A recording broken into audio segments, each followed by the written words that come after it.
검사가 경찰 사건에 손대지 못하게 되면 생기는 일. 경찰 수사관들이 제일 싫어하는 서류가 뭔지 아십니까? 검사가 보내는 보안수사 요구서입니다. 지금 국회가 이 서류를 없앨지 말지를 놓고 싸우는 중입니다. 이 서류가 사라져서 편해지는 건 수사관입니다. 당신이 아니고요.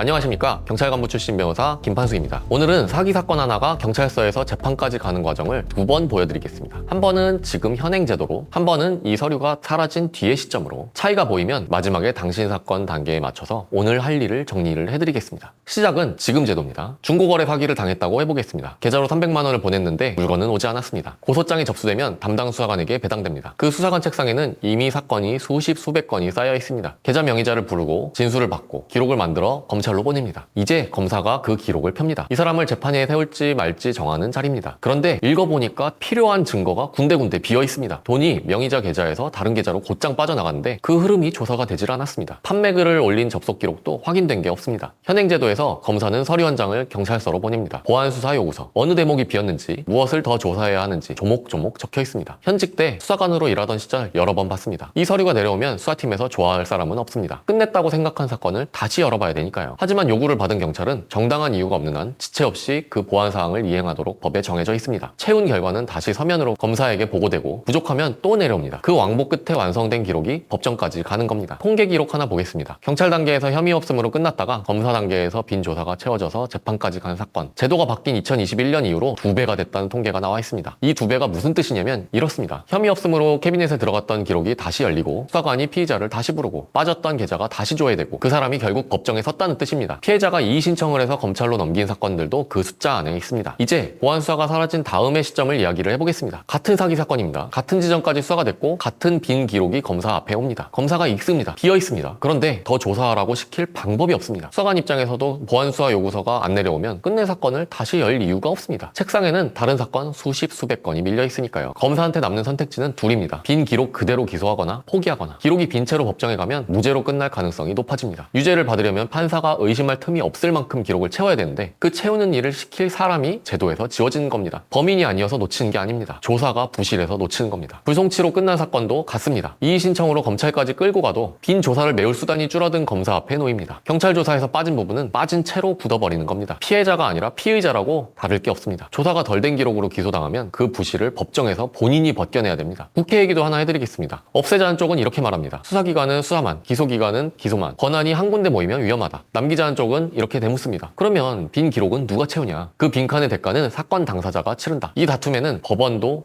대한변호사협회도 의견서를 냈습니다. 빈 기록을 채울 장치는 있어야 한다는 쪽입니다. 이제 우리 얘기로 돌아와 보겠습니다. 당신 사건이 어느 단계에 있는지부터 보십시오. 고소를 준비하는 단계라면 고소장은 낼 때 이미 완성이 돼 있어야 됩니다. 겪은 일을 날짜 순으로 적고 문장마다 증거 번호를 붙이십시오. 나중에 채워지겠지 하는 계산은 지우십시오. 처음 낸 고소장이 수사의 범위를 정합니다. 사건이 진행 중인 단계라면 서류를 모으십시오. 접수증, 각종 통지서, 나중에 나올 이유서까지 전부 다요. 민원실에서 서류 없이 말로 따지는 분들을 많이 봤습니다. 말은 접수되지 않습니다. 문서만 접수됩니다. 불송치 통지를 이미 받았다면 이미 사건은 위험한 단계에 있는 겁니다. 이의 신청 제도는 아직 그대로 있습니다. 먼저 불송치 요서를 신청해서 읽으십시오. 어느 조사가 빠졌는지 거기서 보입니다. 그 빠진 대목을 이의 신청서에 적어서 결정을 내린 경찰서에 내십시오. 접수와 동시에 사건은 검찰로 넘어가게 되어 있습니다. 민원실에서 이 한마디면 됩니다. 불송치 결정에 대한 이의 신청서 접수하러 왔습니다. 정리하고 끝내겠습니다. 현행 제도에서는 빈 기록이 경찰서로 돌아가 채워진 뒤에 법정까지 갑니다. 이 서류가 사라지면 빈 기록은 빈 채로 굳고 2배라는 숫자를 만들던 왕복이 끊깁니다. 이 서류가 사라지면 빈 기록은 빈 채로 굳게 될 겁니다. 불송치 통지서를 손에 들고 계시거나 고소를 앞두고 계신 분들한테 이 영상이 도움이 됐길 바랍니다. 형사 전문 변호사 김판수였습니다. 감사합니다.